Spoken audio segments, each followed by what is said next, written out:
Hello everyone, कैसे हैं आप सब।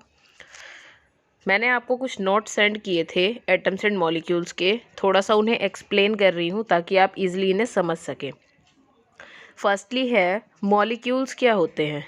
The smallest particle of an element और कंपाउंड, किसी भी एलिमेंट या कंपाउंड का वो स्मॉलेस्ट पार्टिकल जो फ्रीली एग्जिस्ट कर सकता है ऑर्डिनरी कंडीशंस पे।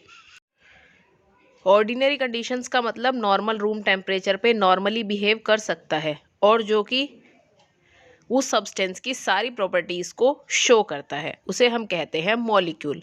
मॉलिक्यूल के अंदर एक एटम भी हो सकता है, दो भी हो सकते हैं या उससे ज़्यादा भी हो सकता है। मीन्स टू से कि एटम्स का जो कॉम्बिनेशन होता है, एटम्स के कंबाइन होने से जो बनते हैं वो होते हैं मॉलिक्यूल्स। उसके बाद में नेक्स्ट टॉपिक था atomicity. Atomicity means number of atoms present in molecule of an element or compound। किसी भी एलिमेंट के या कंपाउंड के अंदर कितने नंबर ऑफ एटम्स प्रेजेंट है एक मॉलिक्यूल में, उसे हम कहते हैं उसकी atomicity. As like H2 is a molecule, it has 2 atoms of hydrogen. H2O एक कंपाउंड है, उसमें 2 एटम्स हाइड्रोजन के, एक ऑक्सीजन का है। नेक्स्ट है symbols use to represent atoms of different elements. अलग अलग एटम्स को, अलग अलग एलिमेंट्स के एटम्स को रिप्रेजेंट करने के लिए सिंबल्स यूज किए जाते हैं। वो सिंबल्स हम बता रहे हैं कि वो शॉर्ट मेथड होता है किसी भी चीज़ को रिप्रेजेंट करने का, किसी लेटर से, किसी फिगर से। जैसे कि हाइड्रोजन को आप H लिखते हैं, हीलियम को HE लिखते हैं, तो वो सिंबल्स हैं किसी चीज़ को रिप्रेजेंट करने के लिए। In case of elements, elements के केस में a short method of representing the full name of an element, ये एक शॉर्ट मेथड होता है किसी भी एलिमेंट के पूरे नेम को रिप्रेजेंट करने के लिए। एज लाइक आपके पास है CO2। CO2 means 1 atom of carbon, 2 atoms of oxygen, and that is carbon dioxide. In place of writing carbon dioxide, we write only CO2. उसके बाद आते हैं हमारे पास Dalton symbol of element. Dalton सबसे पहले साइंटिस्ट थे जिन्होंने कि साइंटिफिक सिंबल्स दिए थे एलिमेंट्स के लिए, एटम्स के लिए। इनमें से कुछ सिंबल्स जो थे वो इस तरह के थे जो आपको स्क्रीन पे दिख रहे हैं। जैसे हाइड्रोजन को सर्कल के अंदर डॉट लगा के दिखाया गया, सल्फर को जो है 2 लाइंस के थ्रू दिखाया गया, खाली सर्कल बना के ऑक्सीजन को दिखाया गया। इस तरह से ये डाल्टन ने फर्स्ट सिंबल्स दिए थे। उसके बाद है Berzelius suggestion for symbols. Symbols के लिए बर्जेलियस ने क्या सजेशंस दिए थे। Berzelius a Swedish chemist suggested a more, उन्होंने कुछ और सजेस्ट किया, scientific method for representing the name of elements. उन्होंने अपना साइंटिफिक मेथड दिया एलिमेंट्स के नेम को रिप्रेजेंट करने के लिए बाय यूजिंग 1 और 2 लेटर्स। उन्होंने कहा कि किसी भी एलिमेंट के नेम के हम 1 या 2 लेटर्स को यूज़ कर सकते हैं उसका सिंबल देने के लिए। जैसे कि हाइड्रोजन के लिए H यूज़ किया, कार्बन के लिए C यूज़ किया, कैल्शियम के लिए Ca यूज़ किया।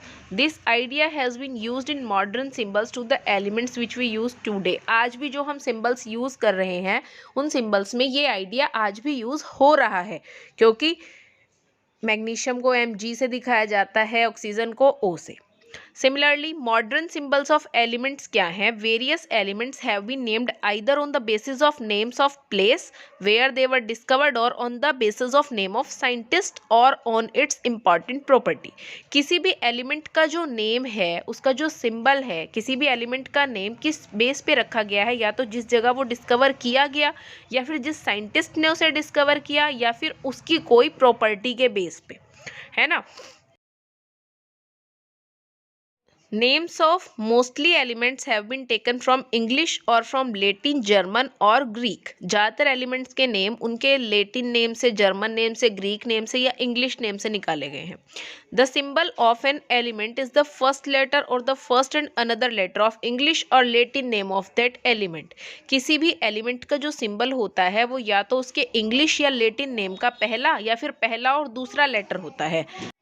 First letter is always capital and another letter is always small. जो भी सिंबल हम यूज़ करते हैं उसमें पहला लेटर हमेशा ही कैपिटल होता है और सेकंड वाला लेटर हमेशा ही स्मॉल होता है। एग्जाम्पल आपको दिख रहे हैं, हाइड्रोजन के लिए H है, ऑक्सीजन के लिए O और एल्युमिनियम के लिए Al।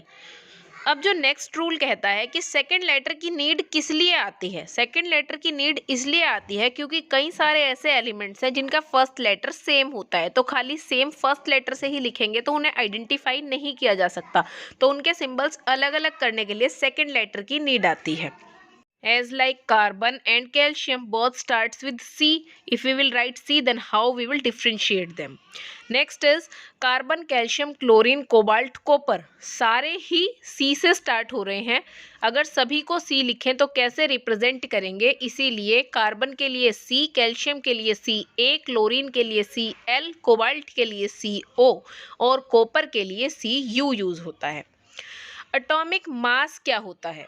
Atomic mass of an element is the relative mass of its atoms as compared with the mass of carbon 12 isotope of carbon taken as 12 units.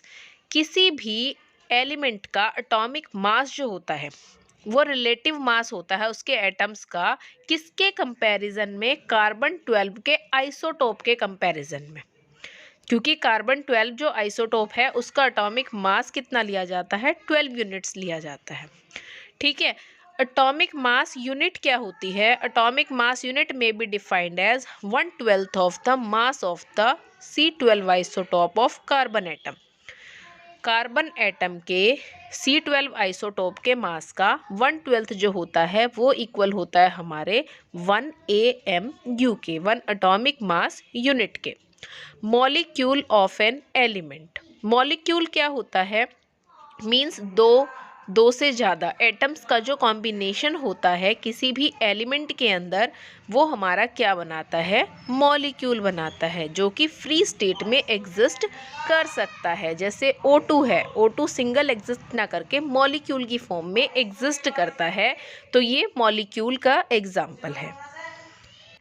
अगर आज की वीडियो में आपको कुछ भी प्रॉब्लम है, कोई भी टॉपिक समझ नहीं आया है, तो आप मुझसे पूछ सकते हैं। And thank you so much.